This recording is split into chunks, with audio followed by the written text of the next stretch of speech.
Actually kasi, kung hindi ako nag-MRT, hindi kami nag-MRT na Miss Rebel, hindi kami aabot sa flight. Kasi parang meron pa kaming 1.5 hour na pagitan bago pumunta sa airport, diba? So, normally pag walang traffic, yung ganung klaseng oras, mahaba na yun eh, para pumunta ka sa airport, tapos naka-check-in ka na naman, diba? Kanina, ayun nga, sobrang alanganin na kasi pag Quezon Ave, EDSA pa lang, traffic na eh. So yun, sabi sa akin ni teacher, sabi niya, okay Mark, mag-MRT tayo from GMA station up to Magallanes. Okay, sige, sabi ko. Parang ang first kong sakay sa MRT was during Starstruck Days pa eh. Contestant pa ako noon, diba? So hindi ko rin ako kilala ng mga tao. Yun yung first and last ko eh.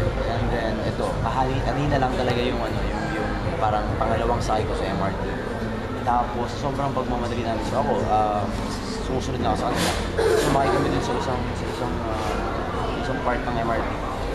Ganun pala ngayon, may pang babae lang, may mga pang elders. Elders.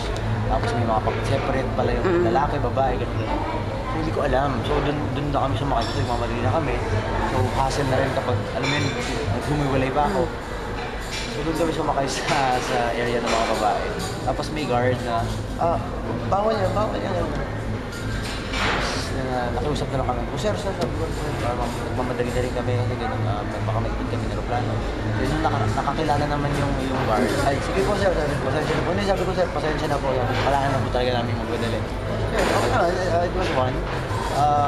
Puro babae yung kasama ko. Malaki niya naman sa picture. At ayun, masaya experience kasi parang kung pwede nga lang pag talagang rush hour, parang pwede nang sumakay ng MRT, di ba? Para lang mabilis yung biyahe. Kasi parang wala pang 30 minutes sa Magallanes na kami.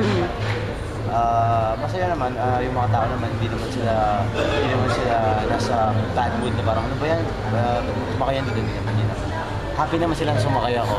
At makita niya rin sa picture na may mga sumama sa amin pa picture. Sabi nila nga lang sa kanila, itag na lang nila yung sarili nila kapag nakita nila sa Instagram.